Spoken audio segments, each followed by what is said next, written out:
Big Jake Sullivan had a simple code: respect those who earn it, protect those who need it, and never tolerate cruelty.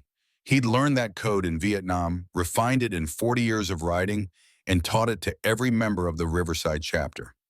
On Tuesday, May 14th, that code would be tested in a truck stop diner off Route 66. 50 motorcycles pulled into the Chrome Valley Diner parking lot at 7:30 a.m., right on schedule. This was their bi-weekly ritual hospital charity run, then breakfast.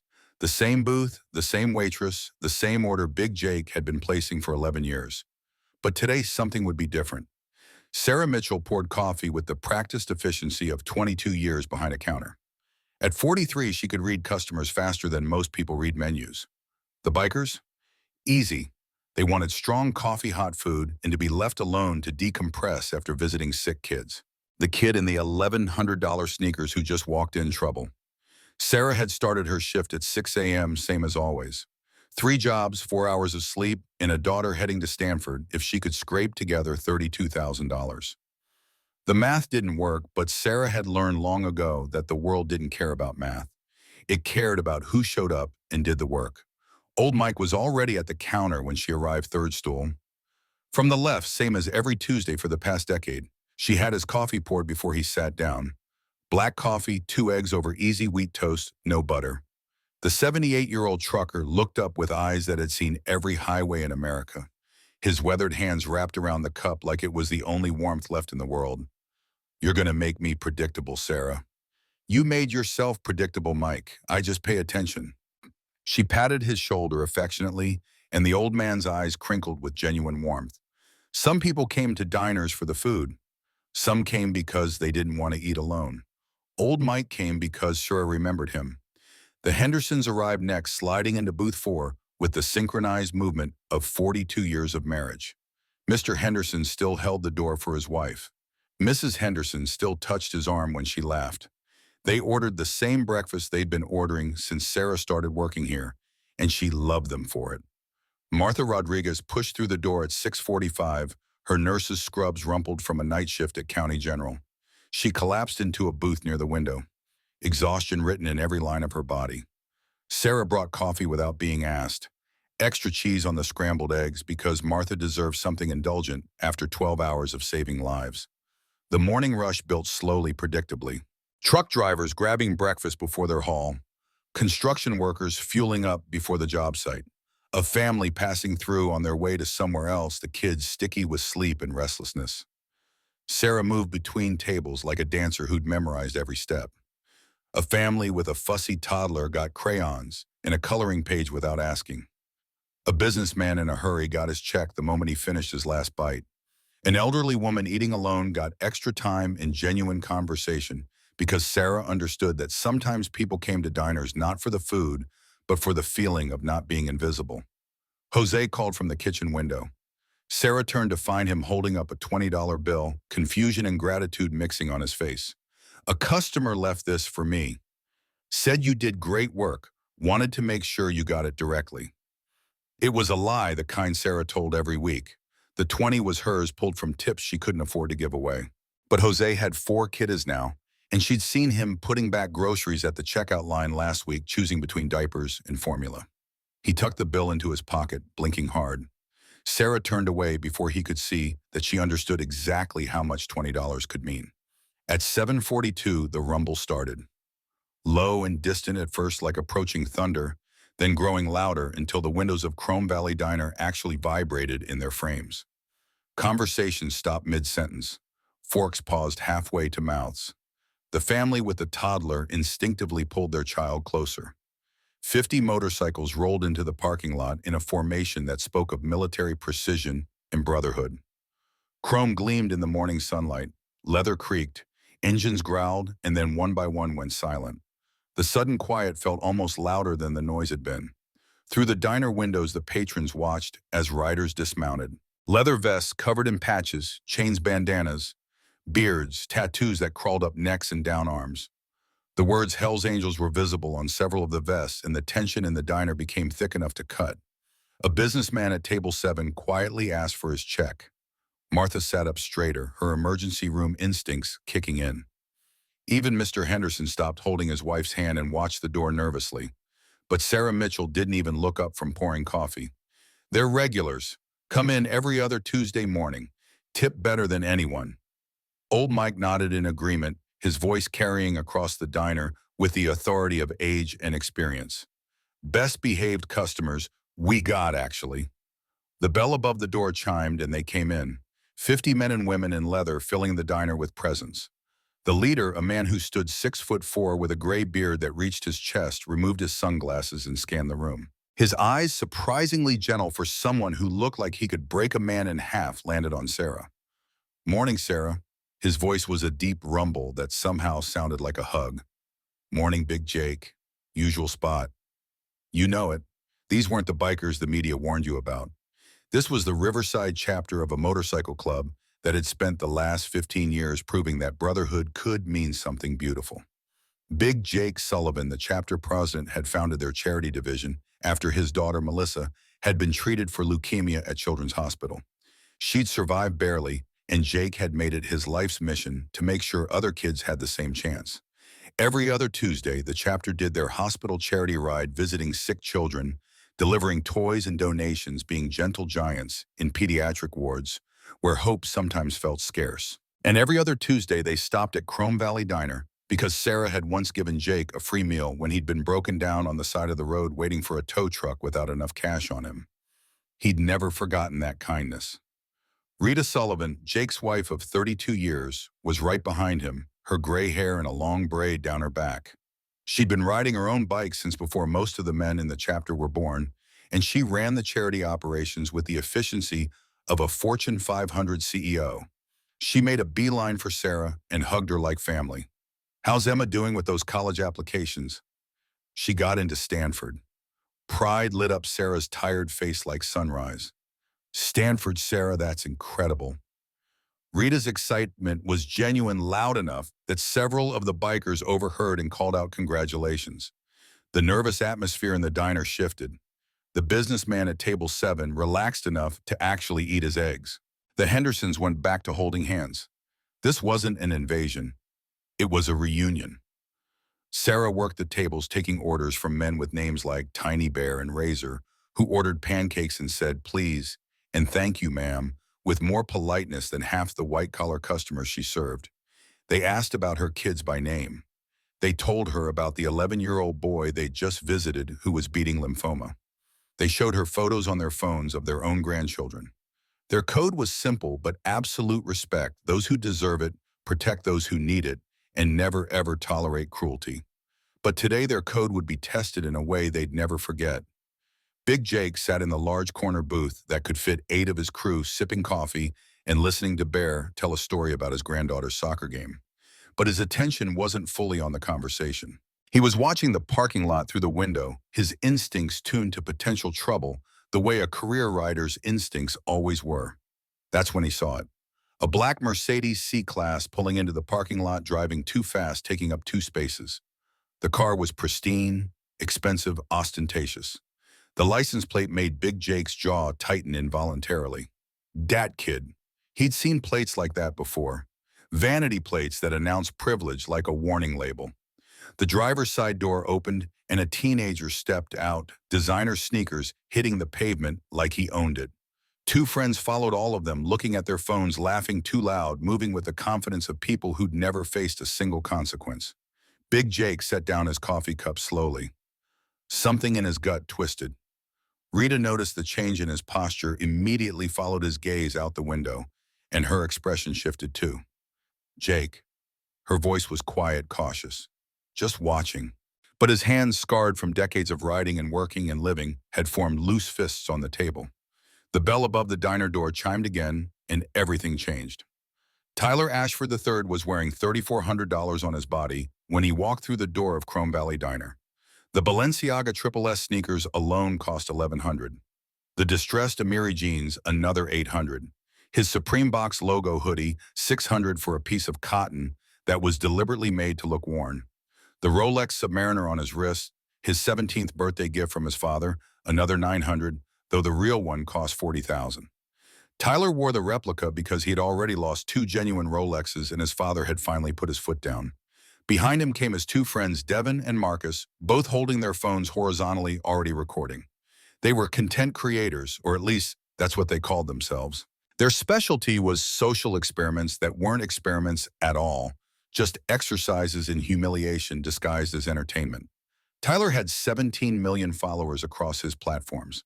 17 million people who watched him prank unsuspecting workers, mock people in public, and generally treat the world like his personal playground.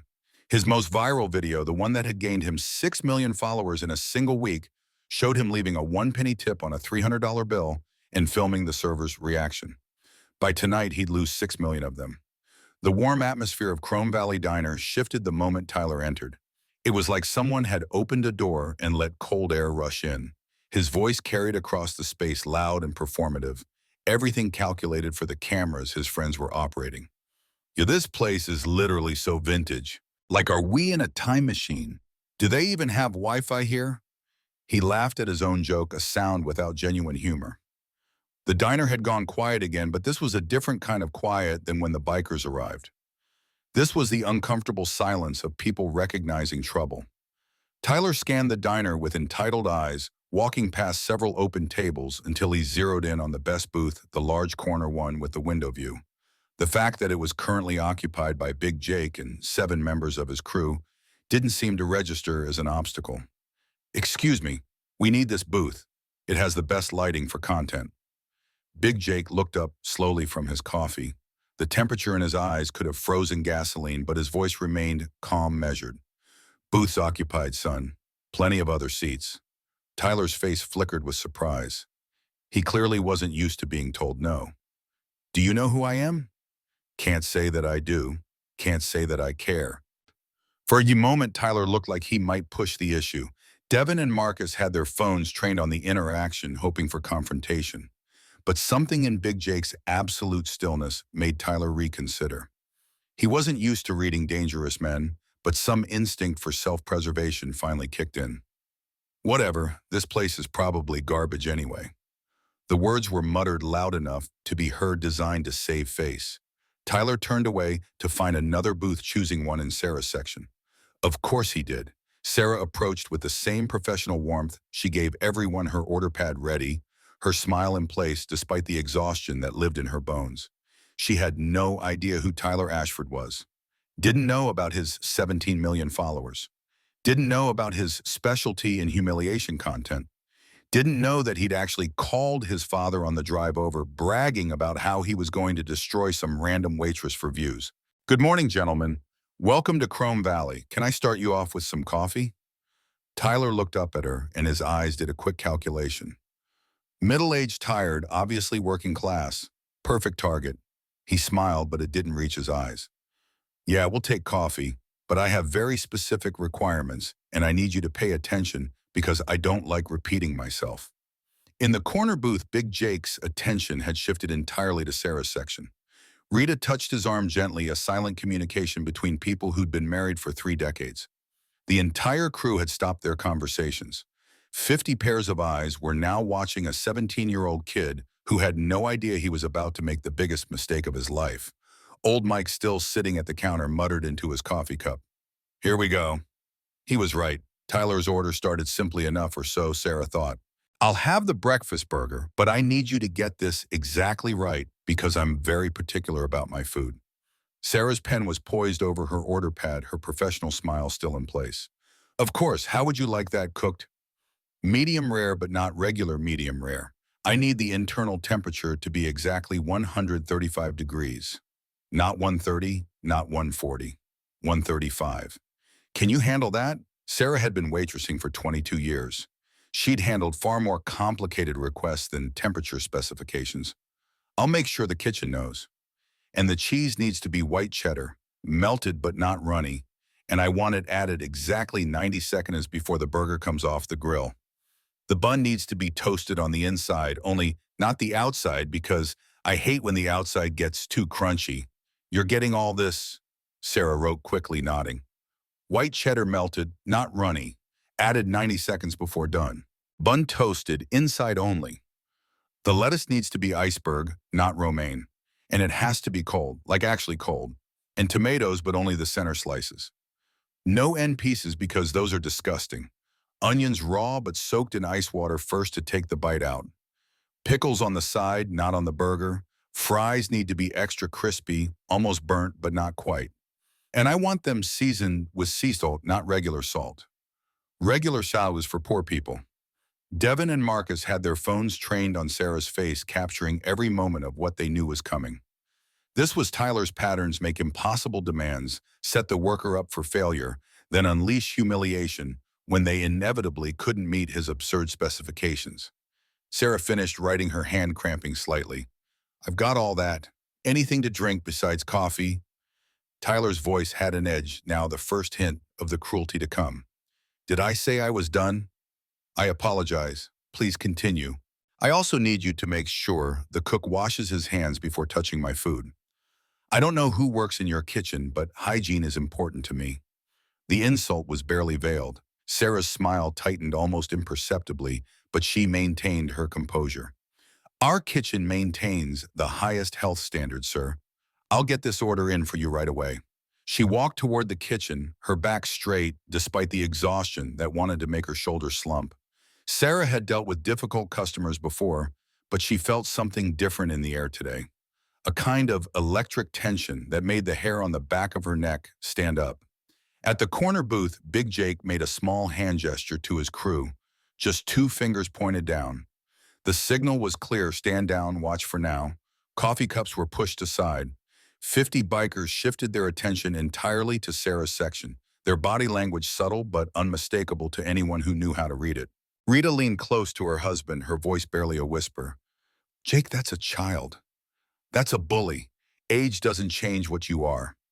Jose the line cook took Sarah's order with a concerned frown, reading the impossible specifications with growing irritation. This is ridiculous. You want me to tell them we can't do this? No, just do your best. I need this job, Jose. I can't make waves. She remembered Emma's college letter sitting on her kitchen counter. $32,000. She remembered the stack of bills. She remembered that she was one complaint away from possibly losing this job, and she had 3 kids who depended on her. So Sarah Mitchell did what she'd been doing her entire life. She swallowed her pride and endured. The burger came out 12 minutes later. Jose had done his best to meet every specification, his pride as a cook demanding nothing less than perfection, even for a customer who didn't deserve it. Sarah carried it to Tyler's table with the same professional warmth, setting it down carefully. One breakfast burger prepared to your specifications. Tyler didn't even look at her. He pulled out his phone, took several photos of the burger from different angles, then picked it up and took a bite. His face immediately twisted into exaggerated disgust, the expression so theatrical it belonged on a stage. This is wrong. This is completely wrong. The temperature is off, I can tell just by tasting it. And this cheese is definitely runny. I specifically said not runny. Are you stupid? Did you not write down what I said? Sarah's smile wavered, the first crack in her professional armor. Sir, I wrote down every detail you gave me. The kitchen prepared it exactly as you requested. Then your kitchen is incompetent. Take it back. Make it again. And this time actually pay attention. The diner had gone completely quiet. The Hendersons looked at each other uncomfortably. Old Mike's hands tightened around his coffee cup until his knuckles went white. Martha the nurse looked like she wanted to say something but didn't. This was the terrible social contract of watching someone be abused in public. Everyone knew it was wrong, but nobody wanted to get involved, except for 50 people who had a very different code. Sarah took the plate back without argument, even though she could see that Jose had executed the order perfectly. The burger was exactly medium rare. The cheese was melted but not runny. But arguing would only make things worse. The second burger came out 10 minutes later, Jose's hands shaking with barely controlled anger as he plated it. Tyler took one bite and pushed the plate away, dramatically playing to the cameras his friends held steady. Nope, still wrong. The fries aren't crispy enough, and I can taste regular salt. I said sea salt. Do they hire anyone with a brain here, or is it just you? Devin snickered behind his phone. Marcus zoomed in on Sarah's face, trying to capture the moment her composure cracked. Sir, I'm very sorry. Let me have them make it one more time. Sarah's voice was steady, but her hands trembled slightly as she reached for the plate. The tremor was small, almost invisible, But Big Jake saw it from across the diner. One more time, you've already wasted 20 minutes of my life. Do you have any idea who I am? I have 17 million followers. I could destroy this place with one post. Maybe I should. Maybe people need to know that Chrome Valley Diner employs incompetent waitresses who can't follow simple instructions. Sarah felt something crack inside her chest, a hairline fracture in the armor she'd spent 22 years building. But she didn't let it show on her face. She thought about Emma, about Marcus's inhaler, about the electric bill that was already past due. I'll get you another burger, sir. I'm very sorry for the inconvenience. As she walked back toward the kitchen for the third time, old Mike finally spoke up. His voice carried the weight of 78 years of watching the world get meaner. Son, that waitress has served this community for 20 years. She deserves your respect. Tyler turned to the old man with a sneer that transformed his face into something ugly. Mind your business, Grandpa. This is between me and the help. The help. That word hung in the air like poison, like a slap, like every insult working people had swallowed for generations. In the corner booth, Big Jake's jaw clenched so hard Rita could hear his teeth grinding. His hands resting on the table had formed fists. Around him, his crew sat in absolute stillness, the kind of stillness that comes before violence, the kind of quiet that promises thunder. But Jake's signal remained stand down watch. Not yet. The third burger came out.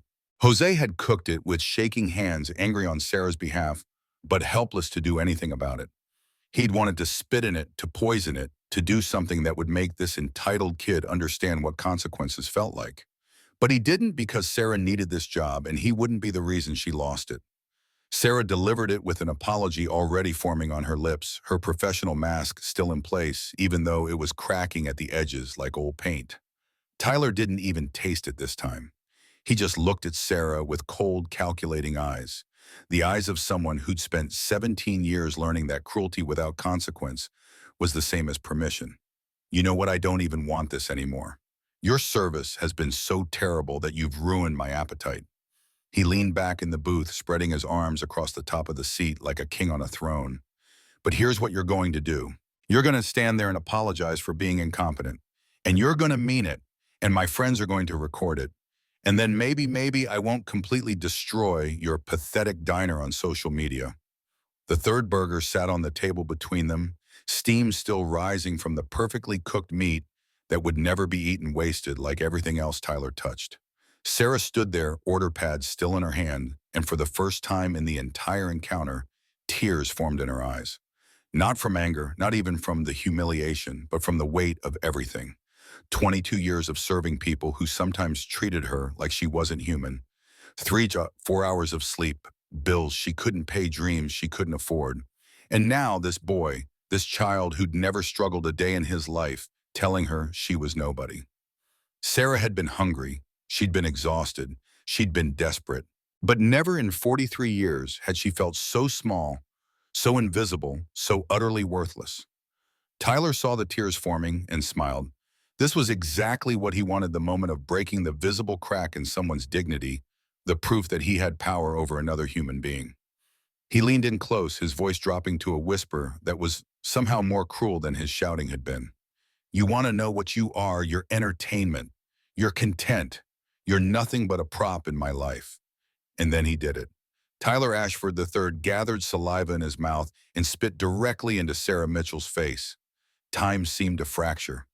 The world slowed down like a car crash, like a heart attack, like every moment that divides before from after. The spit hit her left cheek just below her eye and began to slide down slowly. Sarah's entire body went rigid, locked in place by shock and humiliation. Her mouth opened slightly, but no sound came out. The order pad slipped from her fingers and hit the floor with a sound that seemed impossibly loud in the sudden silence. The Chrome Valley Diner, which moments before had been filled with the ambient noise of breakfast service, the clinking of silverware, the murmur of conversation, the sizzle from the kitchen, became absolutely silent. Not quiet, silent, as if the entire world had taken a collective breath and forgotten to exhale. Tyler threw his head back and laughed. The sound was ugly, performative, designed for the cameras. He high-fived Devin, then Marcus, both of them laughing too, phone still recording, capturing Sarah's humiliation in high definition for 17 million followers to eventually see. Did you get that? Did you get her face? Tyler's voice was triumphant, proud of what he'd done already, imagining the views, the comments, the validation from an audience that had learned to mistake cruelty for entertainment. But he wasn't looking at the right faces. He wasn't seeing what mattered.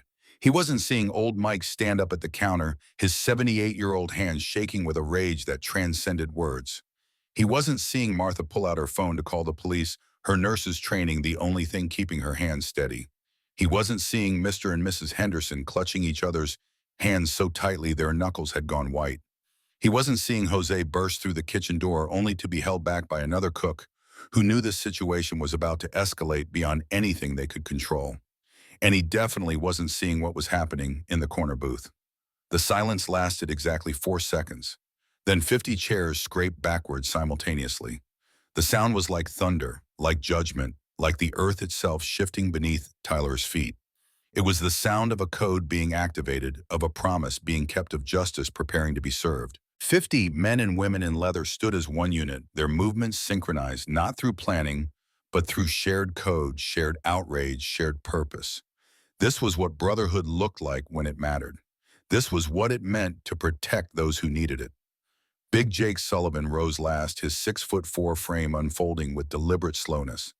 His face had transformed into something that would haunt Tyler's nightmares for years to come. Not rage exactly, though rage was there. Something deeper, something more dangerous. Righteous purpose. What Tyler didn't know, what he couldn't have known, was that Big Jake's daughter Melissa hadn't actually survived her leukemia in the end. The cancer had gone into remission, yes, and she'd lived 6 beautiful years after treatment. But 2 years ago, at 19 years old, Melissa Sullivan had taken her own life. The reason was simple and devastating: a viral video. A boy at her college had filmed her having a panic attack, posted it online with cruel commentary, and within 48 hours, Melissa had become a meme. Millions of people had laughed at her worst moment. The humiliation had been too much for her to bear. Big Jake had found her body. He'd held her while she was still warm, while part of his mind refused to accept what his eyes were seeing. He'd read her suicide note, every word seared into his memory like a brand. I can't live in a world where cruelty is entertainment, where my suffering is content, where I'm nothing but a prop in someone else's bid for online fame. He'd sworn at her funeral with Rita sobbing beside him and his entire chapter as witnesses that he would never let it happen again. That if he ever saw someone being humiliated for entertainment, he would intervene, no matter what, no matter who. No matter the K-Tamam. Tyler Ashford had just given Big Jake a purpose for the first time since his daughter's death. Sarah stood frozen, spit still sliding down her cheek, tears now flowing freely. Her body shook with the kind of humiliation that scars souls, that changes people, that makes them question whether they matter at all in a world that seems designed to prove they don't. She didn't see the biker standing, didn't see the entire diner transformed into a courtroom where judgment was about to be passed. All she could feel was the wetness on her face and the words echoing in her mind, "You're nobody." But she was about to learn something that would change her life forever. In that diner at that moment, Sarah Mitchell was everybody. She was every person who had ever been disrespected, every worker who'd been abused, every human being who'd been told they didn't matter. And 50 people were about to make sure Tyler Ashford understood exactly how wrong he was. Big Jake Sullivan didn't say a word. He didn't need to. When a man who stands 6'4" and weighs 240 pounds of muscle and scar tissue rises to his full height, silence speaks louder than any threat ever could. Behind him, 49 others stood in perfect unison, a wall of leather and conviction of shared values and unbreakable bonds. The sound of their boots on the black and white checkered linoleum was rhythmic, deliberate, like a heartbeat or a war drum. Left foot, right foot, left foot, right foot. They moved as one organism with a single purpose, closing the distance between the corner booth and Tyler's table. Tyler's laughter died in his throat. The smile that had been plastered across his face, that cruel, triumphant expression, began to falter. He looked around at Devin and Marcus, but his friends had lowered their phones slightly, their own smiles fading as they realized that something had fundamentally shifted in the room. The air pressure had changed. The temperature had dropped. Reality was reasserting itself after 17 years of being held at bay by money and privilege in the delusion that consequences were for other people. What What's your problem, old man? Tyler's voice cracked slightly, the bravado leaking out like air from a punctured tire. Big Jake stopped 3 feet from Tyler's table.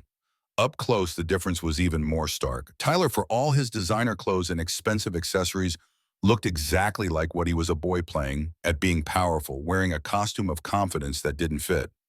Jake, with his weathered face and eyes that had seen things Tyler couldn't imagine, combat loss, real suffering, was power itself. The kind that didn't need to announce itself, didn't need to perform, didn't need validation from millions of strangers online. When Jake finally spoke, his voice was quiet, dangerously quiet. The kind of quiet that makes people lean in to listen because they know something important is being said. Young man, we're going to have a conversation outside. It wasn't a question, it wasn't a request, it was a statement of fact delivered with the certainty of gravity or sunrise or any other natural law that couldn't be negotiated with or avoided. Tyler tried to reclaim his courage, puffing up his chest like a threatened animal. I'm not going anywhere with you freaks. You can't touch me. My father is... I don't care who your father is. Jake interrupted, his voice still that same dangerous quiet, at each word chosen with precision and delivered with absolute conviction. I don't care how much money you have. I don't care about your followers or your videos or whatever else you think makes you important. What I care about is that you just assaulted a woman who has shown more dignity in the last 30 minutes than you've probably shown in your entire life. He paused, letting the words land, letting Tyler feel the weight of them. So here's what's going to happen. You're going to stand up. You're going to walk outside with us, and you're going to learn something your parents clearly never taught you. Tyler had two choices in that moment: walk out with dignity or be escorted. He chose neither, reaching instead for the only power he understood. I'm calling the police. You're threatening me. This is assault. You're all witnesses. He looked around at the other diner patrons, desperately looking for support, for someone to intervene on his behalf, for validation that he was the victim here. Nobody moved. Nobody spoke up for him. The same people who'd sat silent while he tormented Sarah now sat silent as justice prepared itself. Behind Big Jake, a biker named Thomas, called Tiny ironically because he was 6'6" and 260 pounds, crossed his arms over his chest. Next to him, a woman named Angela, who'd been riding for 30 years and had buried 2 husbands, stood with her hands on her hips. One by one, the chapter members created a corridor to the door, a pathway to accountability that Tyler would walk whether he chose to or not. Big Jake hadn't felt this kind of rage since the day he buried his daughter. It was a cold rage, the kind that didn't explode but instead calcified into purpose, into action, into the kind of justice that couldn't be bought or bargained with. Melissa's face flashed in his mind, 19 years old, brilliant and kind, destroyed by someone who thought humiliation was entertainment, who believed that other people's pain was acceptable, fuel for their own validation. He'd made a promise at her grave, and he intended to keep it. While the standoff continued, Rita Sullivan moved quietly to where Sarah still stood, frozen in shock, spit still glistening on her cheek in the harsh fluorescent light. Rita pulled a clean handkerchief from her jacket pocket, one embroidered with small flowers that Melissa had made for her mother years ago, back when the world still made sense. She gently wiped Sarah's face, her touch tender as a mother's, her eyes hard as flint. Honey, justice is coming. I need you to go in the back for a few minutes. Okay, let us handle this. Sarah's voice came out as barely a whisper, small and broken. I don't want anyone to get hurt. Nobody's going to get hurt, but that boy is going to learn a lesson. I promise you that. Jose had emerged from the kitchen and gently took Sarah's arm, guiding her toward the back. She went willingly, her legs shaking her mind, unable to fully process what was happening. As she passed, an old Mike gave her an encouraging nod. Martha squeezed her hand. The Hendersons both murmured words of comfort that Sarah couldn't quite hear over the roaring in her ears. The community that had sat silent during her humiliation was finding its voice. But they understood instinctively that this wasn't their fight to fight. The bikers had claimed this moment, and there was a rightness to it that everyone felt but couldn't quite articulate. Back at Tyler's booth, Devin and Marcus had started edging toward the door, ready to abandon their friend if things got worse. Self-preservation overriding loyalty the way it always does when consequences finally arrive. Tyler noticed and felt a spike of panic that tasted like metal in his mouth. Devin, Marcus, don't just stand there, help me. But his friends were already halfway to the exit, phones forgotten no longer documenting, just escaping. Big Jake took one step closer, just one. But that single step contained within it the promise of inevitable consequence of natural law reasserting itself of the universe correcting an imbalance. Last chance to walk out on your own son. I'm trying to give you that dignity even though you didn't give it to her. But my patience has limits, and you just spent the last 30 minutes testing every one of them. Tyler looked into Big Jake's eyes and saw something that made his blood run cold. Not anger, not hatred, something worse. Disappointment. The kind of disappointment that says you've been measured and found wanting. That says you've revealed yourself to be less than human. That says there's no going back from what you've done. The entire diner held its breath. 50 bikers stood ready, and Tyler Ashford III, for the first time in his privileged life, realized that money couldn't buy him out of this moment. What happened next would change him forever. Tyler walked out of the Chrome Valley Diner flanked by 50 bikers, and the morning sunlight felt like an interrogation lamp. His legs moved mechanically, disconnected from his will, propelled by the wall of leather behind him and the certainty that refusing would only make things worse. The parking lot became an arena. Within seconds, the bikers had formed a perfect circle around him, not touching, not threatening physical violence, but creating a boundary that felt as solid as prison walls. Tyler stood in the center, his $3,400 outfit suddenly looking like a costume from a play that had just been canceled. His hands shook as he clutched his phone like a lifeline, like the only connection to a world where he still had power, where algorithms and engagement metrics mattered more than the people behind the screens. Big Jake stood directly in front of him, arms crossed over his chest. The other bikers remained silent, their presence alone, creating a pressure that made it hard for Tyler to breathe. The air felt thinner out here, reality's sharper consequences closer. Here's what's going to happen. You're going to call your father right now. Put him on speaker. Tyler's throat constricted. His father. The one person whose approval he'd been chasing his entire life. The one person who'd never quite given it, who'd always been overseas, always in meetings, always choosing work over whatever Tyler needed. I'm not calling my car. You are. Jake's voice didn't rise, but something in it made Tyler's protest die instantly, made his fingers move toward his contacts, despite every instinct screaming to run. Because this ends one of two ways. Either you take responsibility for what you just did, or we make sure the entire world knows exactly who Tyler Ashford III really is. Your choice. Tyler's hands trembled as he scrolled through his contacts past dozens of names he barely knew, people who followed him back, people who liked his posts but wouldn't answer if he called needing real help. His father's name appeared: Robert Ashford. Dad work. The parenthetical hurt more than it should have. He pressed the number. The phone rang twice before a brisk voice answered the sound of traffic in the background, the perpetual motion of a man who never stopped long enough to notice what he was leaving behind. Tyler, I'm in a meeting. Mr. Ashford, my name is Jake Sullivan. I'm here with your son in the parking lot of Chrome Valley Diner off Route 66. Your son just assaulted a woman. Silence. The kind that stretches and pulls and reveals things that words can't hide. Then Robert Ashford's voice came back different, now the businessman veneer cracking. Who is this Tyler? What's going on? Your son spit in a waitress's face while his friends filmed it for social media content. He spent 30 minutes verbally abusing this woman, calling her stupid, incompetent nobody. Then he spit on her because he thought it would be entertaining for his followers. 5 seconds of silence. Tyler could hear his father breathing, could hear the decision being made, could hear 17 years of choices crystallizing into this single moment. Put my son on the phone. Jake handed the phone back to Tyler, keeping it on speaker. The circle of bikers tightened imperceptibly. Dad, listen. Tyler, yes or no? Did you spit on someone? The question hung there like a guillotine blade. Tyler's mouth opened and closed. Devin and Marcus were in their car, now doors locked, watching through tinted windows like spectators at an execution. His silence was answer enough. Who's the man I spoke to? Put him back on. Jake took the phone, his expression unreadable. What happened next shocked everyone in that parking lot, including Jake himself.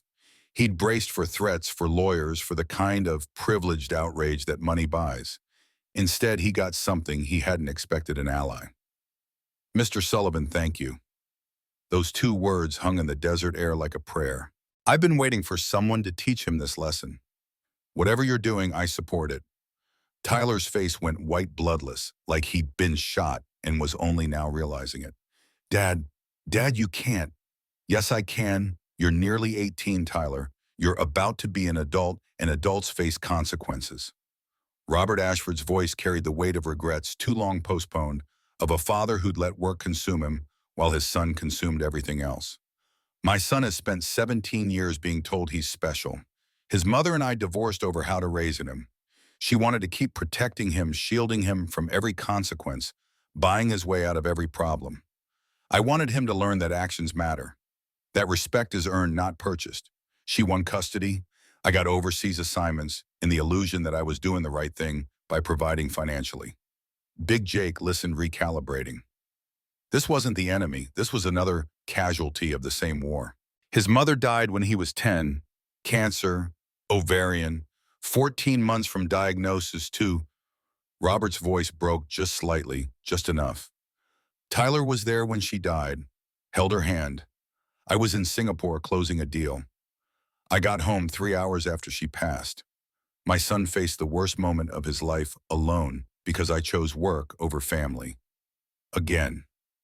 Jake closed his eyes briefly, thinking of Melissa, of Rita, of all the moments he'd almost missed before he learned what mattered. His grandmother, my ex-wife's mother, has raised him since. Unlimited money, zero discipline, infinite forgiveness. I've tried to reach him, Mr. Sullivan. I fly home every few months, try to set boundaries, try to teach him something. But they undermine everything I say, and then I leave again, because there's always another deal, another meeting, another excuse. The honesty was raw, unvarnished, the kind that only comes when pretending has finally exhausted itself. I'm not excusing what he did. I'm explaining how we got here. The boy is broken. I broke him by being absent. His grandmother broke him by being too present with the wrong things. And now you're here, and maybe you can do what I couldn't. Big Jake understood something in that moment that shifted everything. He'd lost Melissa. This man was losing his son to a different kind of death, the death of character, the slow erosion of everything that makes a person worth knowing. Mr. Ashford, what happened to your wife? She was a nurse, pediatric oncology.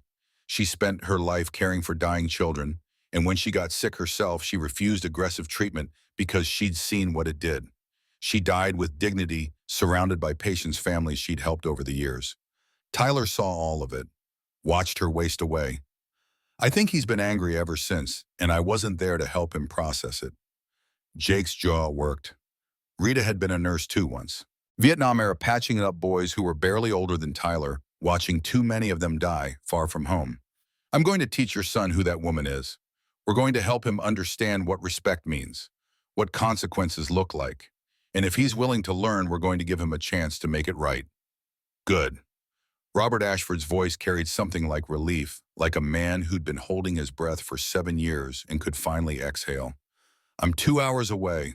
I'll drive there now. I'll clear my schedule permanently. But until I arrive, he's yours. Teach him what I couldn't. The line went dead. Tyler stood there abandoned by his father in a way that felt both like betrayal and like the first honest thing that had happened between them in years. Surrounded by 50 people who'd witnessed his cruelty and weren't impressed by his follower count or his trust fund or his ability to make strangers laugh at someone else's pain. For the first time in his life, he understood what it meant to be powerless. For the first time, he was the prop in someone else's story, the content someone else was creating, the person who didn't get to control the narrative. It felt like drowning. Big Jake pulled out his own phone, his scarred hand steady. Show me the video your friend filmed. Tyler's voice came out small, defeated. I had to delete it all. Show me or I'll get it myself. Your friends are sitting right over there, and I promise they'll cooperate. Tyler's fingers moved mechanically, accessing his recently deleted folder, the digital graveyard of content that hadn't performed well or had been too cruel even for his audience. He pulled up the video, handed the phone over, couldn't watch. Jake took it and held it up, forcing Tyler to look. Watch it. Watch what you did. The footage was damning in ways Tyler had never considered when he was behind the camera instead of in front of it. Sarah's patient dignity as she wrote down every impossible specification. Tyler's escalating abuse, each iteration crueler than the last. Her trembling hands, her professional smile cracking like ice under pressure. Old Mike standing up, his voice carrying the weight of generations. That waitress deserves your respect. Tyler's sneer, the words he'd thought were witty in the moment. Mind your business, Grandpa. This is between me and the help. Sarah's tears forming the moment before everything broke. And then the actual moment of impact captured in high definition. Sarah's face crumbling, her soul visible in her eyes as she realized what had just happened. Tyler's triumphant laughter, the sound of someone who'd never learned that other people's pain was real. Tyler watched, and for the first time he saw it from outside his own narcissism. Saw a tired woman just trying to survive. Saw casual cruelty disguised as entertainment. Saw himself, and what he saw made him physically sick. He bent over, hands on his knees, and vomited onto the asphalt between two motorcycles. The bikers didn't move, didn't comment, just watched as 17 years of insulation from reality came up in waves. When Tyler could finally stand again, Jake pocketed the phone. Now you're going to hear some stories, and you're going to listen. One by one, the bikers spoke, not lectures, not sermons, just facts delivered with the kind of authority that comes from living through things that matter. A man named Robert stepped forward, first his Vietnam veteran cap faded from decades of sun. My mother was a waitress for 30 years, raised 4 kids on tips and minimum wage. She worked until her feet bled and her back gave out. Died at 62, worn out from a lifetime of being treated like she didn't matter. You just spit on my mother's memory. A woman named Christine, her leather vest decorated with patches from charity rides across 3 states. My sister was harassed at her job for 2 years. Boss customers, everyone thought they could treat her however they wanted because she needed the paycheck. She developed anxiety so bad she couldn't leave her house. Eventually couldn't work at all. Lives on disability now, 43 years old. You just did to that woman what was done to my sister. Bear stepped forward, his purple heart visible on a chain around his neck. My wife worked 3 jobs to put me through physical therapy when I got injured and couldn't ride. She sacrificed everything so I could walk again, so I could have a future. That woman in there is probably doing the same for her kids. You tried to take her dignity because you thought it would get you likes. Story after story, each one a reminder that Sarah wasn't nobody. She was somebody's mother, somebody's daughter, somebody's hero, somebody's everything. The invisible architecture that holds the world together, the people who show up every day and do the work that keeps civilization functioning, while people like Tyler treat them like they're disposable. Tyler stood in the center of the circle, tears running down his face. Not performative crying this time. Real ugly soul-breaking tears. The kind that come when you finally see yourself clearly and don't like what's there. I didn't, his voice cracked completely. I didn't think of her as a real person. I just saw content, views, likes, numbers going up. That's the problem. Jake's voice was quiet now, almost gentle. You stopped seeing people as people. You saw them as props in your show, as fuel for your validation, as things to be used and discarded. My mom, Tyler couldn't finish the sentence. Couldn't get past the image of her in that hospital bed wasted from cancer, still trying to smile for him, even though every breath hurt. She'd been a nurse. She'd spent her life caring for people, treating everyone with respect regardless of who they were. She would be so ashamed of me. Big Jake stepped closer, his voice carrying a weight that made the morning air feel heavier. Son, I lost my daughter 2 years ago, suicide. You want to know why? Tyler looked up through his tears and something in Jake's face made him go very still. A boy at her college filmed her having a panic attack. She had PTSD from her cancer treatment, and sometimes she'd have episodes. This kid filmed it, posted it online with a commentary about how she was crazy, how she was a freak. Within 48 hours, my Melissa was a meme. Millions of people laughed at her worst moment. Jake's hands were steady, but his eyes held an ocean of grief that Tyler could barely comprehend. The humiliation was too much for her to bear. She took her own life. I found her body. I read her suicide note. She wrote that she couldn't live in a world where cruelty was entertainment, where suffering was content, where she was nothing but a prop in someone else's bid for fame. Tyler's knees buckled slightly. He'd never considered that his videos had consequences beyond the screen, that the people he humiliated went home afterward, carried that shame with them, maybe couldn't escape it. I swore at her funeral with my wife beside me and my entire chapter as witnesses that I would never stand silent when someone was being humiliated for entertainment, that I would intervene, no matter what, no matter who. Jake looked directly into Tyler's eyes. You gave me a purpose today, son. You reminded me why I made that promise. But I'm going to give you something too, a chance to be better than you were, a chance to make this right. The circle of bikers remained silent, witnessing, holding space for this moment of reckoning. Here's what happens next. You're going to go back in there and apologize to that woman. Not a fake apology, not an I'm sorry if you were offended apology, a real apology where you take full responsibility for what you did. Tyler nodded, unable to speak. Then you're going to open your banking app and you're going to transfer $10,000 to her. Right now, from your trust fund. We'll wait. 10,000, I can't just... Yes, you can. Jake's voice remained firm, unyielding as bedrock. You're wearing 3,000 on your body right now. You drive a car that costs 60,000. Your watch, even the fake one, represents money most people don't see in a year. You can afford it, and you will, because that's the price of your education today. Tyler understood that arguing was pointless. The circle around him wasn't a suggestion. It was gravity, natural law, the universe correcting an imbalance. You wanted to make her feel small. You're going to make her feel valued. You wanted to humiliate her. You're going to dignify her. That's how this works. Jake's voice softened slightly, just enough to let compassion in alongside the steel. But there's more. You're going to delete every social media account. You're going to volunteer at a homeless shelter and a women's crisis center 20 hours a week minimum. You're going to go to therapy twice a week. And you're going to spend every day for the next year trying to become someone your mother would be proud of. Tyler thought of his mother's face in those final weeks, the way she'd looked at him with so much hope, despite the pain, believing he'd become someone good, someone who made the world better instead of worse. And if I don't, the question came out smaller than intended. Then this video gets posted to every platform we can find. And we make sure everyone knows who you really are. Your choice. Tyler was silent for a long moment, the weight of the decision pressing down on him like atmospheric pressure. Then quietly the words came from somewhere deeper than performance. I'll do it. All of it. I want to do it.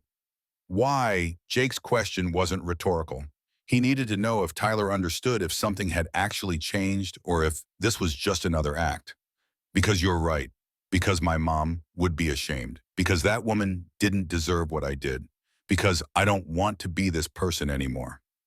He looked around at the faces in the circle, weathered, strong, certain in their convictions.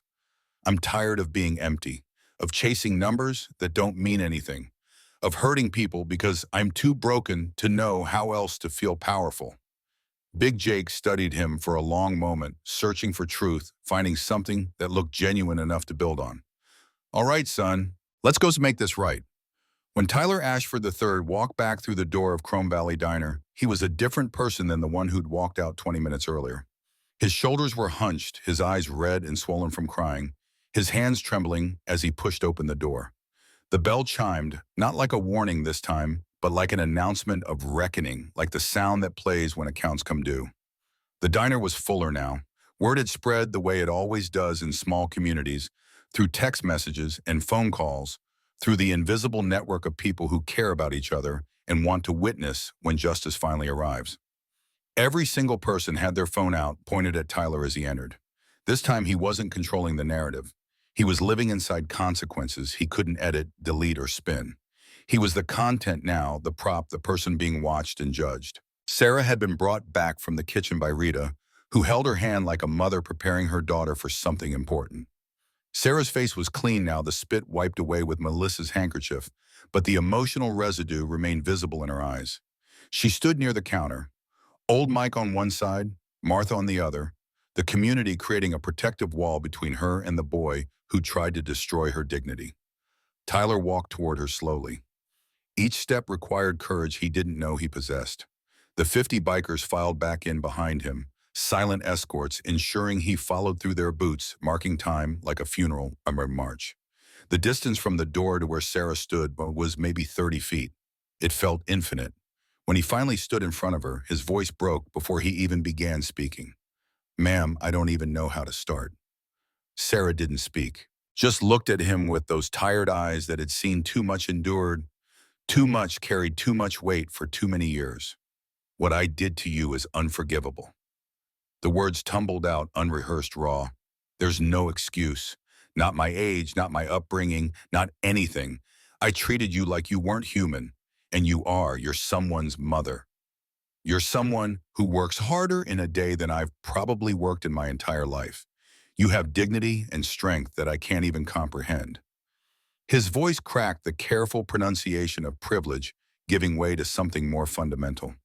"I spit on you because I thought it would be funny, because I thought humiliating you would get me views and likes and make me feel powerful. But all it did was show everyone who I really am."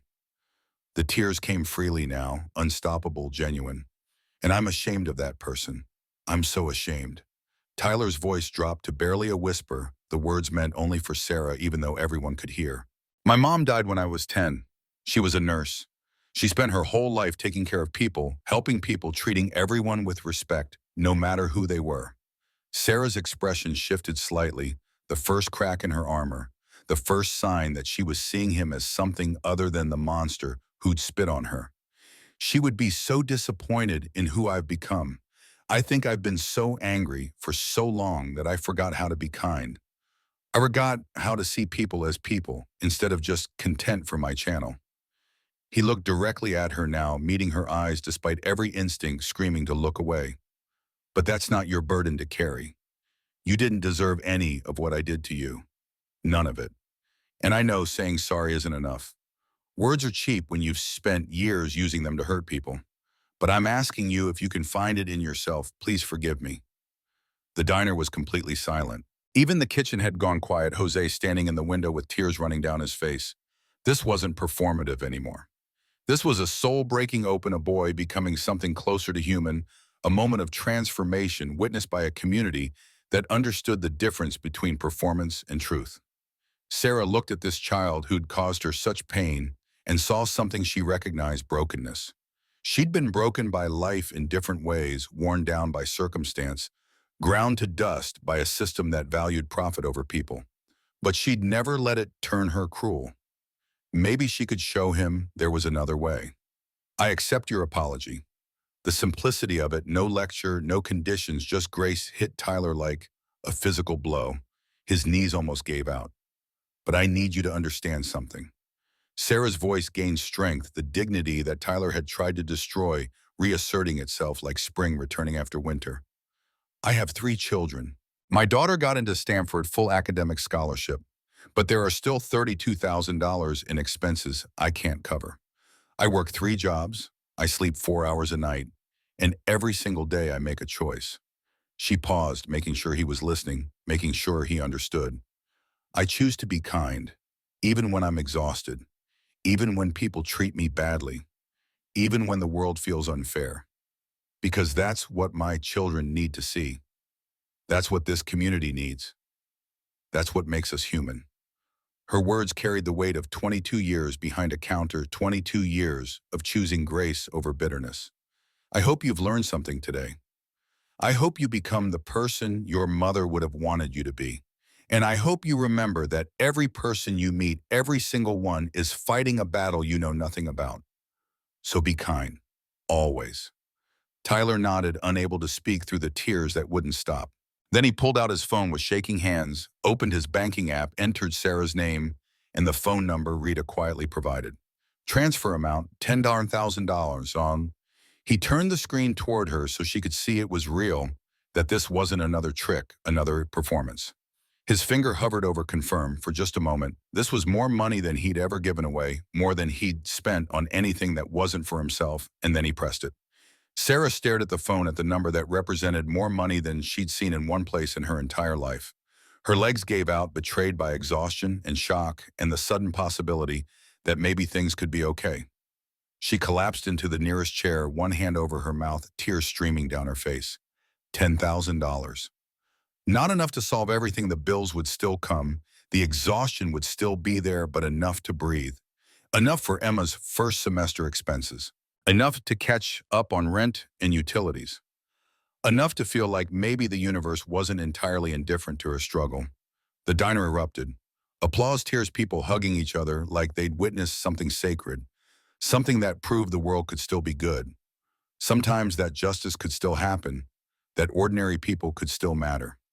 Old Mike wiped his eyes with his napkin, not even trying to hide it. Martha openly sobbed, her nurse's training abandoned in favor of pure emotion. The Hendersons held each other tight, 42 years of marriage, giving them the wisdom to recognize a miracle when they saw one. In the corner booth, Big Jake nodded once satisfied. Rita smiled through her own tears, thinking of Melissa, hoping somehow her daughter knew that they'd kept their promise, that they'd stopped it from happening again. This was catharsis, collective and powerful, the kind that reminds people why community matters, why standing up for each other matters, why choosing to care is always worth it even when it's hard. Tyler stood there lighter somehow, despite having just given away $10,000 like he'd been carrying weight he didn't know was there and had finally set it down. The door opened again and a man in his early 50s walked in, tall, graying at the temples, wearing a business suit that looked rumpled from a 2-hour drive. The exhaustion on his face went deeper than physical tiredness. This was the fatigue of a man who'd been running from himself for years and had finally stopped. This was Tyler's father. Robert Ashford scanned the diner, found his son sitting at a booth with Big Jake and Rita. Tyler's eyes still red, his face blotchy. Father and son looked at each other for a long moment across the expanse of 7 years of absence. 7 years of choosing work over presence. 7 years of telling himself he was doing the right thing by providing money instead of time. Then Robert Ashford did something he hadn't done since Tyler's mother died. He pulled his son into a real embrace. Not a brief masculine pat on the back. Not a handshake disguised as affection. A real hug, the kind a father gives a son he thought he'd lost and just found again. "I'm sorry, Dad. I'm so sorry." Tyler's words came muffled against his father's shoulder, 17 years old again, small and broken and desperate for connection. I know you are." Robert held him for another moment, then released him and turned to Big Jake, extending his hand. "Robert Ashford, I owe you a debt I can never repay." Jake shook his hand, measuring the man, finding someone who understood failure and was trying to do better. "Jake Sullivan, just did what needed doing. You did what I should have done years ago." Robert sat down across from them, and Rita slid a cup of coffee in front of him without being asked. He nodded thanks, wrapped his hands around the warmth, and looked at his son with an expression that mixed regret and determination. "Tyler's going to live with me now, effective immediately. Your grandmother has had you long enough. It's time I actually raised my son instead of just paying for him." Tyler's eyes widened, hope and fear mixing. "But Dad, you're overseas half the time." "I resigned, already sent the email from the car. I've been chasing a career instead of raising my son, and that ends today." The words hung in the air like a vow, like the kind of promise that changes the trajectory of lives. "Here's what's going to happen.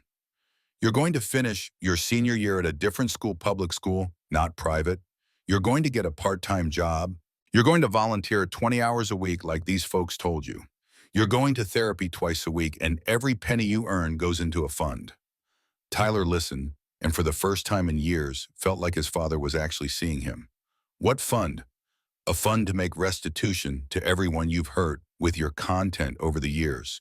We're going to go through every video you ever posted, identify every person you humiliated, and you're going to reach out to each one with an apology and financial compensation." The enormity of it hit Tyler like a wave. "Dad, there are hundreds of videos. Then you'll be busy for a while. This is what accountability looks like, son. This is what it means to face consequences. And I should have taught you this years ago instead of being an ATM who occasionally flew home." Robert looked at Big Jake with something like desperation. "Mr. Sullivan, would your chapter be willing to mentor my son, not hand-holding, not making excuses for him, but showing him what real men look like, what honor and respect actually mean?" Big Jake considered for a long moment, looked at Tyler, who met his eyes with something that looked like genuine hope. "Code has 3 parts. Respect those who earn it, protect those who need it, and give second chances to those who want to change. He paused, let the weight of it settle. Your boy wants to change. I can see it. So yeah, we'll help. But he has to do the work. I will. Tyler's voice was stronger now, certain. I'll do whatever it takes. I don't want to be that person anymore. Good. First lesson starts Saturday, 6 a.m. We're doing a food bank run. Wear old clothes and bring work gloves. You are going to learn what actual hard work looks like. As father and son prepared to leave, Tyler stopped at the counter where Sarah stood with Martha and old Mike. He looked at her one more time, this woman whose dignity he'd tried to destroy, who'd shown him grace he didn't deserve. Ma'am, I meant what I said. I'm going to be better. I'm going to make my mom proud. And I'm going to make you proud too, I promise. Sarah studied him for a moment, really looked at him, seeing past the designer clothes and the privilege to the broken boy underneath, and then nodded. I believe you. Don't make me regret it. Within 2 hours of Tyler leaving the diner, the story had exploded across the internet like a match dropped in gasoline. At least a dozen customers had filmed various parts of what happened, and those videos were spreading faster than wildfire across every social media platform imaginable. TikTok, Instagram, Twitter, Facebook. The story was everywhere, multiplying, mutating, taking on a life of its own. Tyler's original video, the one where he'd planned to showcase Sarah's humiliation, had been deleted from his account within minutes of his apology. But the internet never forgets. Screenshots existed, re-uploads proliferated, and more importantly, the videos of his public apology of the biker's intervention of Sarah receiving the money, those were the ones going truly viral. By noon, hashtags were trending worldwide. Justice for Sarah Nash, Chrome Valley Diner, Hell's Angels Heroes. The algorithms had found something that triggered every emotional center, simultaneously outrage, at injustice, satisfaction, at accountability, hope that good people still existed. Tyler's follower count became a spectator sport. 17 million at breakfast, 14 million by lunch, 11 million by dinner. The numbers fell like dominoes, like a stock market crash, like karma had finally learned to count. The comments on his old videos, hundreds of them, still accessible through archives and mirrors, became graveyards of regret. This is who you really are. Disgusting. I hope that waitress is okay. Shame on all of us for following you. The bikers showed more class in 10 minutes than you've shown in 17 years. People who'd laughed at his pranks were now excavating their own complicity, trying to distance themselves from content they'd consumed without questioning. The collective awakening was messy, uncomfortable, necessary. By evening, major news outlets had descended on the story like vultures on roadkill, except this time the feast felt righteous. CNN ran it with the headline, Hell's Angels defend waitress from abusive teen. Fox News called it, Modern-day heroes bikers teach respect without violence. Local stations sent crews to Chrome Valley Diner, interviewing customers who'd witnessed the event, filming the parking lot where the circle of justice had formed, turning a truck stop off Route 66 into a pilgrimage site for people who wanted to believe the world could still be good. Sarah found herself thrust into a spotlight she'd never wanted, never asked for, never imagined possible. News crews showed up at her apartment building. Her phone rang constantly with interview requests. Good Morning America, Ellen, Dr. Phil, local stations, national stations, podcasts, documentaries, everyone wanting a piece of the story, wanting to package her pain and redemption into digestible segments. She appeared on a few morning shows, uncomfortable in borrowed clothes that Rita had helped her pick out, trying to explain what had happened, while maintaining the dignity that had defined her through the entire ordeal. The makeup artist commented on how tired she looked, offered concealer for the dark circles under her eyes, didn't understand that those circles represented 22 years of exhaustion that couldn't be covered with cosmetics. On Good Morning America, the host leaned forward with practiced empathy. Sarah, how did you maintain your composure during Tyler's abuse? I was just trying to do my job. I have 3 children at home. I couldn't afford to lose my temper or my job. So I did what I've always done, I endured. And when he spit on you, Sarah's eyes filled with tears the first time she'd broken down on camera, the first time the armor had cracked in public. I felt like everything I'd worked for, all the dignity I'd tried to maintain, all the years of serving people with respect, it all meant nothing. Like I really was nobody. But you're not nobody. No, no, I'm not. Those bikers showed me that. My community showed me that. All these people donating, sharing my story, they showed me that I matter. We all matter. The interview went viral too, of course. Sarah's quiet strength, her refusal to perform victimhood or demand revenge, resonated with millions of people who saw themselves in her struggle. But with visibility came toxicity. Within days, the backlash began. Online trolls, the kind who exist solely to poison goodness because they can't stomach their own emptiness, descended with vicious attacks. The comments appeared like a plague, spreading across platforms, each one trying to outdo the last in cruelty. She's a gold digger, probably staged the whole thing for money. Playing the victim, I bet she was rude to him first and they edited it out. That kid's life is ruined over spit. Absolutely ridiculous overreaction. The bikers are thugs. They committed assault and intimidation. Lock them all up. Tyler's former friends, embarrassed by association and protective of their own privilege, tried to discredit the story. Devin posted a thread claiming Sarah had been rude from the start, that they'd felt unsafe, that the bikers had terrorized them. Marcus uploaded a carefully edited version of events that painted Tyler as the victim of a setup. Their parents hired PR firms, spun narratives, posted their side, which painted Tyler as a good kid having a bad day, Sarah as an opportunist, the bikers as criminals hiding behind charity work. None of it stuck. The original videos were too clear, too damning, too widely distributed, but it poisoned the well enough to create doubt in some corners, to give people who wanted to defend privilege an excuse to do so. Then the threats started. Real ones, specific ones, the kind that made Sarah's hands shake when she read them. Anonymous accounts posted her home address, her apartment building, Emma's school schedule, Marcus's doctor's office, Jenny's piano teacher's address. The messages came in floods, promising violence with the kind of specificity that suggested research planning, genuine intent. You deserve worse than spit, you manipulative bitch. Ruining a young man's life for money. We know where you live. Watch your back. Your kids go to Lincoln Elementary. It would be a shame if something happened during pickup. We know what medication your son takes. Easy enough to tamper with. Think about that. Someone spray-painted fraud across the diner's front window one night. The letters 3 feet tall, red paint dripping like blood. Jose found it when he arrived at 5 a.m. to start prep, called Sarah, before calling the police, his voice shaking with rage and fear. The phone at Chrome Valley rang constantly with threatening calls. People claiming to be lawyers, claiming to represent Tyler's family, claiming they'd sue the diner into bankruptcy. Others were less subtle, just breathing heavy on the line, then hanging up, then calling again. A group calling themselves men's rights activists declared Sarah an example of female victimhood culture destroying young men's lives, and Tyler a victim of male persecution by feminist mobs. They organized online planned protests, talked about making examples. Sarah called Big Jake at 2 a.m., her voice shaking with the kind of fear that mothers know, the kind that makes sleep impossible. I can't do this. I have children. Someone posted Emma's school schedule online. They know what time Marcus takes his inhaler. They're saying they'll tamper with it. I need to give the money back, all of it. I need this to stop. Jake's voice came through the phone, calm, steady, immovable as mountains. Nobody's touching you or your kids. Not now, not ever. You can't promise that.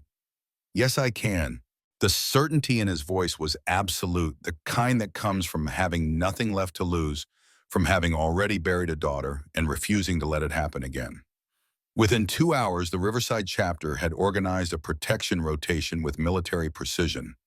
Schedules were drawn up, shifts, assigned responsibilities, delegated like they were planning an operation behind enemy lines. 24 hours a day, 7 days a week, 2 bikers at Chrome Valley Diner, rotating in 8-hour shifts. 2 more watching Sarah's apartment building from the parking lot across the street. 1 following the school bus that carried Marcus and Jenny, discreet but visible to anyone looking. Rita personally escorting Emma to and from school until the semester ended and she left for Stanford. They weren't menacing, didn't threaten anyone, didn't break any laws, just sat, visible and vigilant. Reading newspapers, drinking coffee, existing as a physical barrier between Sarah's family and anyone who might want to test their resolve. A clear message: Sarah Mitchell was under protection, permanently. Big Jake recorded a response video that became almost as viral as the original story. He sat on his motorcycle in the Chrome Valley parking lot, his crew visible behind him, forming a wall of leather and determination, and spoke directly to the camera with the kind of authority that doesn't need to raise its voice. To anyone thinking about threatening Sarah Mitchell or her family, understand this. You're not just threatening her. You're threatening all of us. He paused, let the weight of it settle. 50 of us were at that diner that day, but there are hundreds more in our extended family across 5 states. Thousands more who believe what we believe, that good people deserve protection, that working folks deserve respect, that bullies need to learn consequences. His eyes were steady, his voice calm, his message crystal clear. Touch her. You answer to us. All of us. This isn't a threat. Threats are conditional. This is a promise. Sarah is under our protection. Test that at your own risk. The video hit 17 million views in 3 days. The comments section became a monument to what people wish the world could be. This is what real men look like. 150,000 likes. I'd feel safer with these bikers than any police force. 98,000 likes. The code. Respect it. 76,000 likes, but it wasn't just the bikers who rallied. The community Sarah had served for 20 years came together in a show of solidarity that made her weep with gratitude. Local businesses put signs in their windows. We stand with Sarah. The hardware store, the bookshop, the grocery store, even the bank, all displaying the same message, all choosing sides publicly. Regular customers organized additional watch groups. Old Mike sat in the diner every day from open to close, his presence, a statement that you'd have to go through a 78-year-old veteran to get to Sarah. The Hendersons drove by her apartment twice daily, waving when they saw her, making sure everyone knew she was being watched over.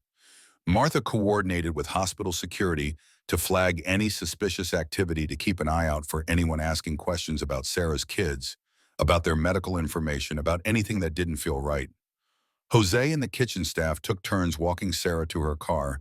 After every shift, a rotating escort of line cooks and dishwashers who decided that protecting their own mattered more than clocking out on time.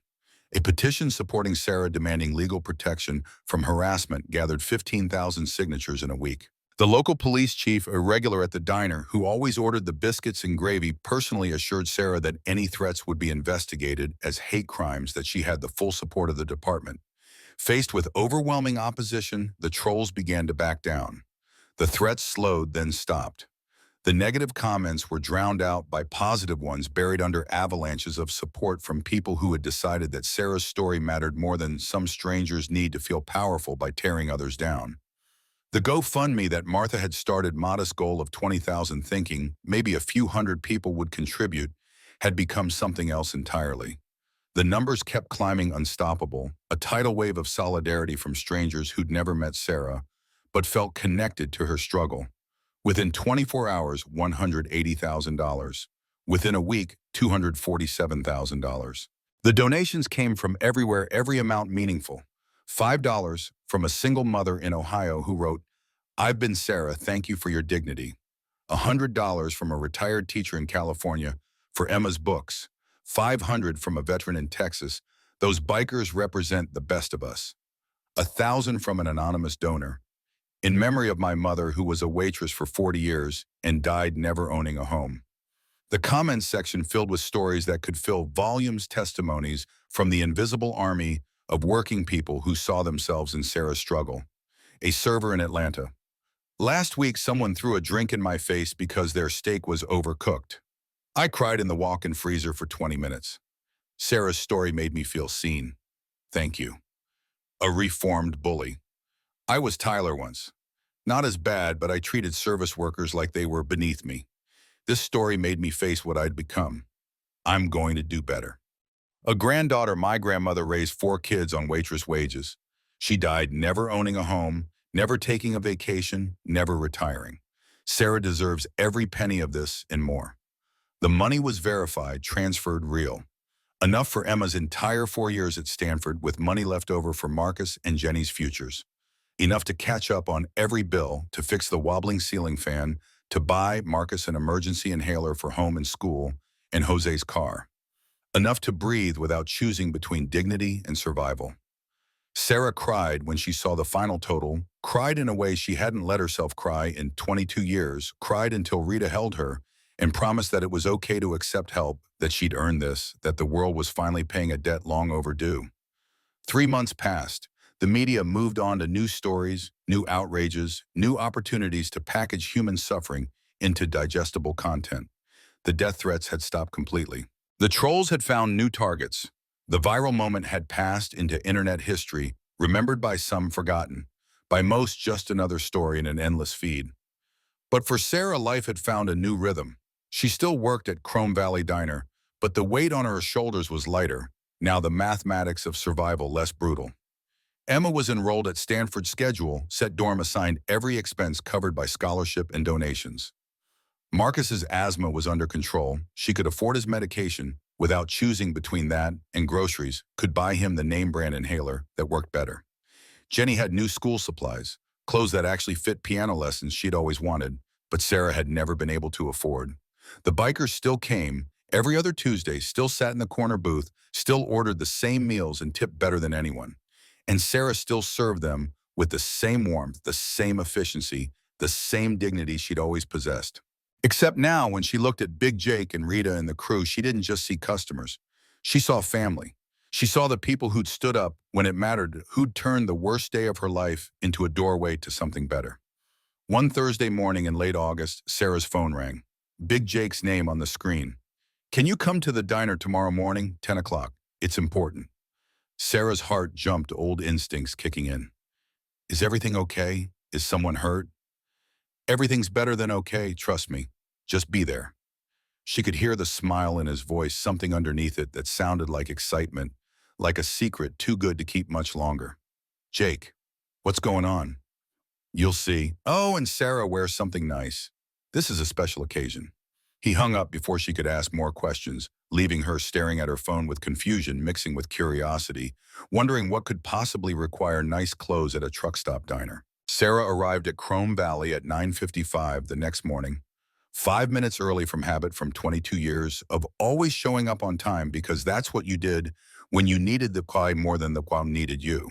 But something was different. The parking lot was packed with motorcycles, at least 60 of them, maybe more, chrome gleaming in the morning sun like a river of metal. And mixed between them were cars she recognized: old Mike's pickup truck, Martha's sedan, the Henderson's SUV, Jose's van, vehicles belonging to regulars and community members, and people she'd served for years. The entire town seemed to be here. Her heart started racing, old fears resurfacing. Had something happened? Was someone sick? Had the trolls come back? She walked faster toward the entrance, anxiety building with each step. When she pushed through the door, the bell chiming above her head like an announcement, she stopped dead in her tracks. The diner was packed beyond capacity. Standing room only, every booth filled, people lining the walls shoulder to shoulder. And in the center of it all stood Big Jake and Rita, both wearing the biggest smiles Sarah had ever seen on faces that had known so much grief. Behind them, a large sheet covered something on the wall. Balloons, actual balloons in chrome and red, were tied to every table. A banner stretched across the kitchen window. "Congratulations, Sarah." "What's going on?" Her voice came out small, uncertain, overwhelmed by the sheer impossibility of whatever this was. Big Jake's voice boomed with joy that filled the entire space. "Sarah Mitchell, come here." She walked forward on legs that threatened to give out the crowd, parting to let her through like she was royalty, like she mattered in a way she'd never quite believed was possible. When she reached Jake, he put his massive hands gently on her shoulders, and she could see moisture in his eyes. "3 months ago, we watched something in this diner that reminded every single person in this room what matters in life." The crowd murmured agreement, heads nodding, people wiping their eyes. "We watched you maintain your dignity in the face of cruelty. We watched you show grace when you could have shown anger. We watched you be exactly the kind of person this world needs more of. And we decided that day that we were going to do something about it." Sarah's eyes began filling with tears, her hands trembling. Rita stepped forward with a manila envelope, the same kind they'd given her 3 months ago, except this one felt heavier, more significant, like it contained something that would change everything. "Sarah, the owner of this diner, Mr. Patterson, he's been wanting to retire for 2 years. Couldn't find the right buyer, someone who would keep the heart of this place alive, who understood that it's not just about the food. She paused, making sure Sarah was listening, making sure this moment landed the way it deserved. So we bought it, all of us. The chapter pooled resources, the community donated, local businesses contributed, $200,000 total. Sarah's hands flew to her mouth, her mind unable to process the words, unable to make them mean what they seemed to mean. We bought the diner, but not for us, for you, Sarah. Jake took the envelope from Rita and placed it in Sarah's trembling hands, like he was passing her something sacred. As of this morning, you are the owner and operator of this establishment. It's yours. The deed, the business license, everything. All legal, all official, all yours. The words didn't make sense. Owner, her, Sarah Mitchell, who'd been a waitress her entire adult life, who'd never owned anything except a 17-year-old Honda and a mountain of debt that was finally paid off. Owner. I can't, this isn't real. It's real. Rita pressed the envelope firmly into her hands, wouldn't let her refuse it. Inside are the deed, the business license, equipment, manifests everything. It's yours. But that's not all. Jake gestured around the diner, and for the first time Sarah noticed the changes. The booths had been reupholstered in fresh red vinyl that gleamed like new. The chrome fixtures were polished to perfection, reflecting light like mirrors. The floor had been refinished, the black and white tiles looking brand new. Through the kitchen window, she could see new equipment, commercial refrigerators, a modern grill, dishwashers that looked like they belonged in a restaurant downtown. Everything looked both exactly the same and completely transformed, like the diner had been sleeping and had finally woken up. We spent the last 3 months renovating. New equipment, structural repairs, everything this place needed to last another 50 years. Work nights after you left, weekends when you were off. You never noticed because we made sure to clean up before your shifts. Sarah's knees buckled. Rita caught her, held her up, wouldn't let her fall.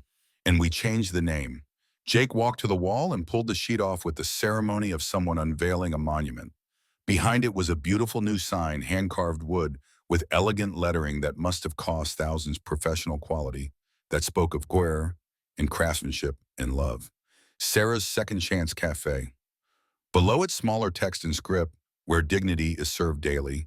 Sarah's composure, which had held through Tyler's abuse, through the humiliation, through the threats and the viral storm, and 3 months of slowly rebuilding her life, shattered completely.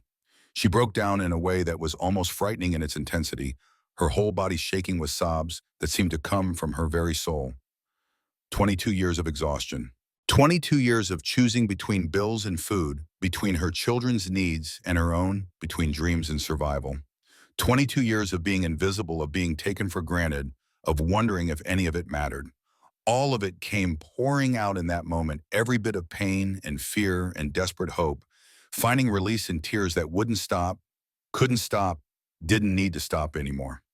Rita held her while the bikers approached one by one, not crowding her, but placing hands on her shoulders, murmuring words of encouragement, surrounding her with protection and love, and the promise that she was family, now that they would never let her struggle alone again.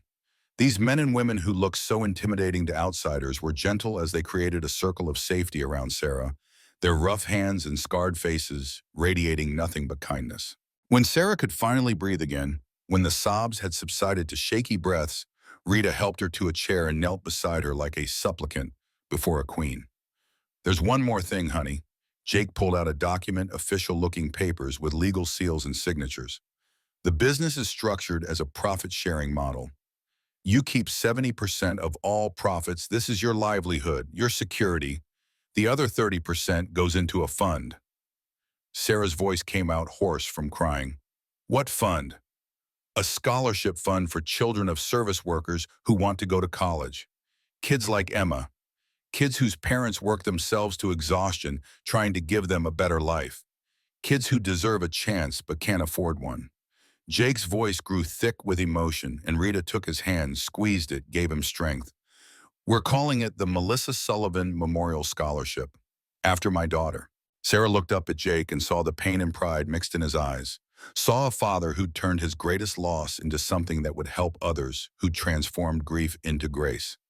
This is what Melissa would have wanted, to turn something painful into something beautiful. To help people like you, good people who deserve better than what the world has given them. Rita added softly, her voice breaking just slightly. Every student we help is Melissa's dream living on. Every scholarship is her saying that cruelty didn't win, that her life mattered, that good can come from even the worst pain. Old Mike stood up from his seat at the counter, coffee cup raised high in a trembling hand. To Sarah Mitchell, best damn waitress in the state, and an even better person. The entire diner raised glasses, coffee cups, water bottles in a toast that thundered like applause. To Sarah, in the sound was deafening, joyful, pure, the sound of community choosing to celebrate one of their own, choosing to prove that good people don't finish. Last, they just need others to recognize their worth. Sarah looked around at all these faces through her tears.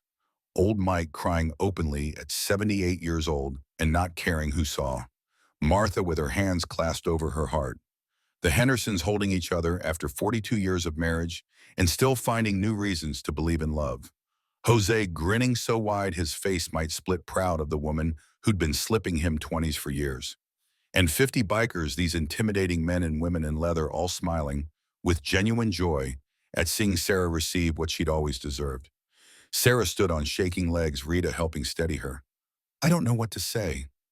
Say you'll accept it. Say you'll let us love you the way you've loved this community.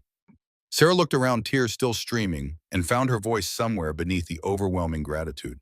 For 22 years I've served you, all of you, and I never expected anything in return except maybe a thank you and a decent tip. Quiet laughter rippled through the crowd. But you've given me so much more than that. You've given me family. You've given me purpose. And now, her voice broke, but she pushed through. Now you've given me a future. I don't deserve this. Yes, you do. Jake's voice was firm, certain, allowing no argument. You've earned every bit of it. Now promise us something. Anything. Promise us you'll accept help when it's offered. Promise us you'll stop working yourself to death. Promise us you'll build something beautiful here. He paused, his voice softening. And promise us you'll remember that you matter. You've always mattered. Sarah could only nod, too overcome to speak, but the nod was a vow, a promise, a commitment to believe that maybe she was worth the kindness being offered. The celebration continued for hours. People shared stories of Sarah's small kindnesses over the years, paying for a homeless veteran's meal, remembering every regular's order, and their kids' names, always making people feel seen even on her worst days. Local news crews arrived, filmed the news sign, interviewed Sarah, who was still too emotional to be coherent, captured the community celebration for the evening broadcast. But this time the story wasn't about humiliation or injustice. It was about redemption, about community, about what happens when good people decide that goodness should be rewarded instead of exploited. As the celebration began to wind down, a young waitress, maybe 19, new to the profession, exhaustion already visible in her eyes, approached Sarah nervously. Ms. Mitchell, I just started working at the diner down on Route 9. My manager, he's not very nice. And I was wondering if maybe you had any advice about how to handle difficult customers, difficult situations. Sarah looked at this girl and saw herself at 19 trying to survive in a world that often felt cruel, trying to maintain dignity, when everything seemed designed to strip it away. She put a gentle hand on the girl's shoulder. Come by Monday morning before the breakfast rush. I'll teach you everything I know, and I'll make sure you understand something important. What's that? That you matter. No matter what anyone says, no matter how they treat you, you matter. The girl's eyes filled with grateful tears, and Sarah understood that this was it. This was the legacy.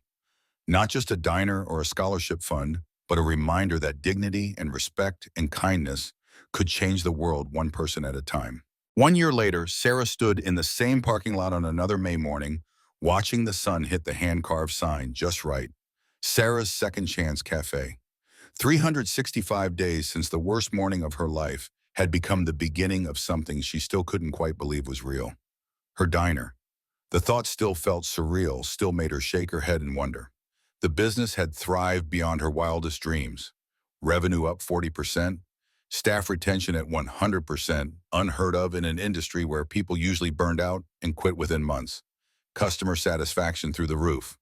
The scholarship fund had accumulated $127,000. She'd raised wages for all staff, added health insurance and paid sick leave, created a training program for young workers. The community board by the entrance listed local job postings, support services, resources for people struggling. Sarah unlocked the door at 5:30 a.m. Old habits die hard and the smell of coffee already brewing greeted her. Jose still got there earlier, still refused to let her be the first one in, still slipped her homemade tamales his wife made, still called her boss, even though she'd asked him not to. Her phone chimed at 7:15. FaceTime from Emma. Morning, Mom. Emma's face filled the screen, Stanford dorm room visible behind her engineering textbooks, stacked high, the future she was building visible in every detail. Baby girl, you look tired. Mother instinct never sleeps. Finals week, but I'm good. Professor Richardson asked me to TA for his intro course next semester. Pride bloomed in Sarah's chest like sunrise. That's wonderful, honey. How's the diner? Busy, good. We're celebrating the 1-year anniversary tonight. Big Jake and the chapter are doing a charity ride ending here. It's going to be beautiful. Emma's expression grew serious. Mom, do you ever think about that day about Tyler? Sarah was quiet for a moment, honest with her daughter, the way she tried to be honest with herself. Every day, not with anger anymore, but I think about how the worst thing that ever happened to me led to the best things, about how sometimes you have to break before you can be put back together stronger. Do you forgive him? I do, but more than that, I'm grateful. If that awful thing hadn't happened, I'd still be drowning. Sometimes the worst moments lead to the best changes. Tyler Ashford was serving breakfast at a homeless shelter in downtown Los Angeles when the documentary crew arrived. No designer clothes, no expensive accessories, just worn jeans and a Habitat for Humanity t-shirt, functional clothes for actual work. He moved efficiently between tables, his interactions respectful, genuine, transformed. The director of the shelter watched him with approval that had been earned over months of consistent effort. In the interview, Tyler looked directly at the camera with no performance, just honesty. I'm not the same person. That sounds like something people say to get forgiveness, but I mean it literally. The kid who spit on Sarah Mitchell, I don't recognize him anymore. He'd quit social media completely, given up his phone for 6 months, learned to see the world instead of seeing content. Woke up at 5 a.m., volunteered until 9, attended community college studying social work, worked part-time as a dishwasher, therapy twice a week, Saturdays with the Riverside chapter on charity rides. I'm also working on the restitution project. I posted 327 videos over 3 years. We've identified 198 individuals I humiliated. So far, I've reached out to 171 of them. Most didn't want to talk to him. Some cursed him out, he deserved that. But some let him apologize. Some accepted his offer of financial amends. A few had even forgiven him. I visit Sarah's diner once a month. First Saturday, I bus tables for free. She doesn't have to let me, but she does. She says everyone deserves a chance to make things right. At 6 a.m. on a Saturday, Tyler rode with Big Jake and the crew to the same children's hospital they'd visited the day of the Chrome Valley incident, helped unload toys and donations. Watched Jake and the others transform into gentle giants in the pediatric ward. Afterwards, sitting on their bikes in the parking lot, Jake asked how he was holding up. Some days are hard. I think about who I was and I feel ashamed. But you told me that guilt is useless unless it leads to change. So I keep changing. Jake nodded approval. Your mother would be proud. Tyler's eyes filled with tears, still not used to hearing that, might never be used to it. You think so? I know so. Melissa would be proud too. You're doing the work.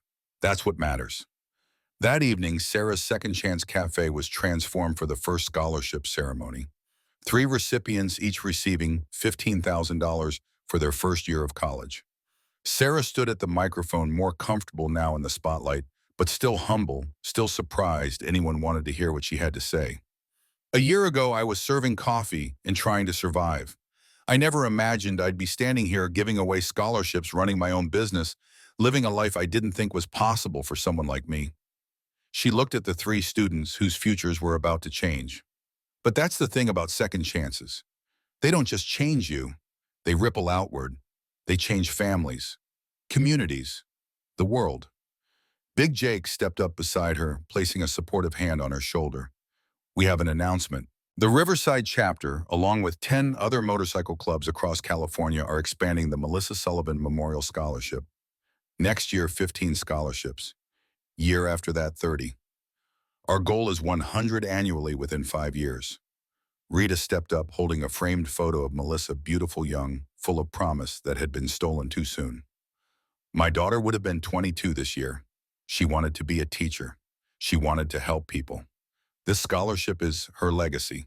Every student we help is Melissa's dream living on. There wasn't a dry eye in the diner. The movement spread. Other businesses in Chrome Valley followed Sarah's model, raised wages, added profit sharing, implemented employee health care, started funds for at-risk youth. The economics of compassion proved viable, profitable, sustainable. Media coverage evolved from feel-good story to serious economic analysis. Harvard Business Review, 60 Minutes, Forbes. Sarah became an unlikely spokesperson for worker dignity, giving talks at conferences and universities, always uncomfortable in the spotlight, but committed to the message. I'm not an economist. I'm just a mom who worked 3 jobs and knows what it feels like to choose between dignity and survival. No one should have to make that choice. Ever. Politicians tried to co-opt her story. She refused them all. I'm not left or right. I'm a person who believes in treating people with respect. If that's political, we're all in trouble. Old Mike wrote an editorial for the local newspaper that went viral, a voice of his generation embracing change. What a Waitress taught an old trucker about America. Sarah's children thrived. Emma started the Dignity Project at Stanford, fighting online humiliations, supporting service workers, promoting restorative justice. Marcus created a YouTube channel featuring real conversations instead of pranks. Jenny wrote poetry about dignity and humanity that won state competitions. The tide was shifting, slowly but shifting. Late one night after everyone had gone home, Sarah stood alone in the diner cleaning tables from habit. Big Jake walked back in, claimed he'd forgotten his bandana. You did it, Sarah. You built something real. We did it. I couldn't have done this without you. Without everyone. That's the point. We're stronger together. They worked in comfortable silence until the door opened again. A young woman walked in, maybe 22, exhausted, clearly, a waitress from another establishment, feet obviously hurting. I'm sorry, I know you're closed, but I saw the lights and I heard about this place, about you. I'm a waitress at the Denny's on Route 9 and my manager, he makes me feel like I'm nothing. Sarah and Jake exchanged a look, the circle completing itself. Sarah walked to the door, flipped the closed sign to open. Come in, honey. Sit down. Let me get you some coffee. I can't pay. It's on the house. Always is for family. The girl sat, tears already forming. Sarah poured coffee. Jake sat across from her, a protective presence. What's your name? Amy. Well, Amy, you came to the right place. Let me tell you a story about second chances. The sign glowed in the window. Sarah's Second Chance Cafe, where dignity is served daily. And somewhere in the universe, in whatever place holds the souls of those who've passed, Melissa Sullivan smiled.